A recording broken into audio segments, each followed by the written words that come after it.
Welcome to The Explainer. Okay, today we are diving deep into one of the biggest conflicts happening right now in tech and culture. We're talking about the huge, high-stakes battle between artificial intelligence and, well, who owns creative work, specifically the songs we all know and love. To really understand what's going on here, you just have to follow the money. Because this whole massive debate, it really boils down to this one powerful idea. Music isn't just art anymore. Nope. It's a full-on financial instrument, and it's being traded for absolutely mind-boggling sums of money. And this number right here, this is the perfect example. $1.2 billion. That is the reported price that Sony Music is paying for the song catalog of the legendary band Queen. It's one of the biggest deals in music history, and it just shows you the incredible scale of the assets we're talking about. So what is going on here? What's fueling this absolute gold rush? I mean, why are classic songs all of a sudden being treated like a multi-billion-dollar asset class by some of the world's biggest investors? Well, it turns out it was this kind of perfect storm of things happening all at once. First, you've got streaming services like Spotify. They turn listening to music into this predictable, almost utility-like source of income. Then, these platforms give you super transparent data, which for an investor cuts down the risk big time. And finally, for a while there, with low interest rates, big money, I'm talking private equity, was desperate for stable, long-term returns. And unlike a volatile stock, a music catalog offered this steady stream of cash you could predict for years. It was basically a dream asset. Okay, so now we see why this stuff is so valuable, but let's look at the system that actually generates all that money. To really get the fight over copyright, we have to understand the engine behind music's value, and that engine is called music publishing. So music publishing, what is it? Just think of it like the financial backbone for a songwriter. It's the whole business structure that makes sure the creators get paid every single time their work gets used, no matter how, no matter where. And this is how it all works, right? This is the machinery that actually gets creators paid.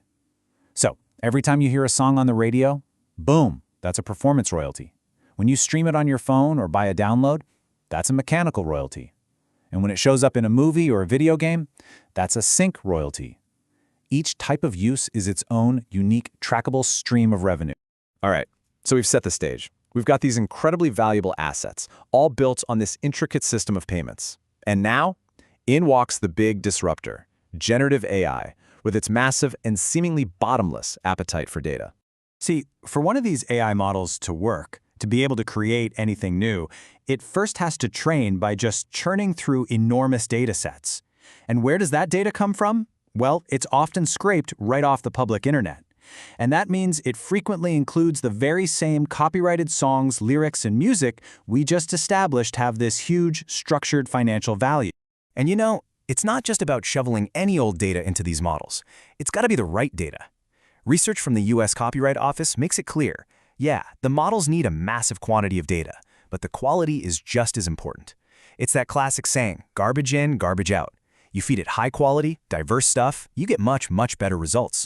And this right here, this gets to the absolute core of the legal argument, the whole learning versus training debate.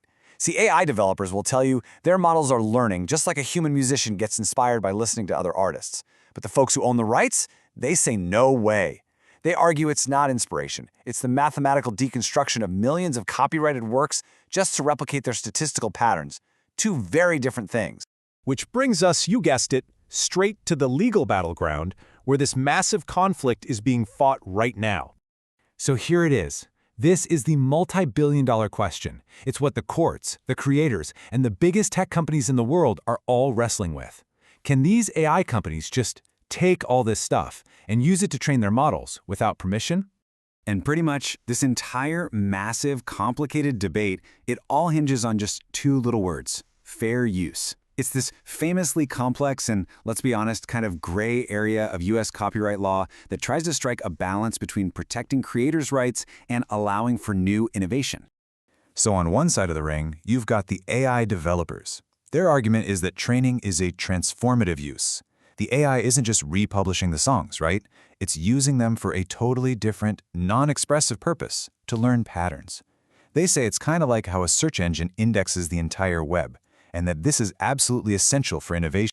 But on the other side of the ring, the people who actually own the rights to this music, they see things a little differently.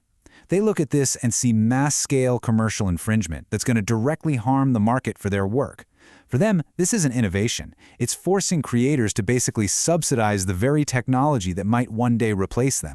So when a judge has to decide on fair use, they don't just flip a coin. They have to weigh these 4 specific factors. On purpose, the AI folks say it's transformative, while creators say it's totally commercial. On amount used, creators are like, hold on, you didn't just sample one song, you copied our entire libraries. And on that last one, effect on the market, developers say they aren't replacing songs, but creators argue AI music is absolutely going to devalue their life's work. Okay, so you've got the lawyers arguing back and forth in court. But the market? The market is not waiting around. Let's take a look at how businesses are already trying to figure this out on their own. And this is so important. A solution might already be happening, not because of a judge's ruling, but because of good old-fashioned business deals. A whole new market is literally being born right now, licensing content for the specific purpose of training AI. And yeah, this isn't some pie-in-the-sky idea. It is happening right now. Look at this. OpenAI licensed the entire Associated Press news archive. Getty Images is working with NVIDIA. And in the music world, you have new companies like Rightsify popping up, whose whole selling point is that their AI is trained only on fully licensed music. They're creating an ethically sourced, legally safe alternative. Okay, so looking down the road, what's the permanent fix? Well, there are basically 3 paths people are talking about. We could just stick with these voluntary, free market deals that are happening now. Or the government could step in and set the rates for everybody with what's called a compulsory license. And then there's a third way, an extended collective license, where a big group negotiates for everyone unless you specifically say, hey, count me out. Each one has some pretty big pros and cons. And that leaves us with the big question for the future, doesn't it? Are AI and human creators going to find a way to coexist, maybe even work together? Or are we just watching the opening act of a long, drawn-out battle over the future of creativity itself? The answer is going to shape not just the music industry, but what it even means to be an artist in the 21st century.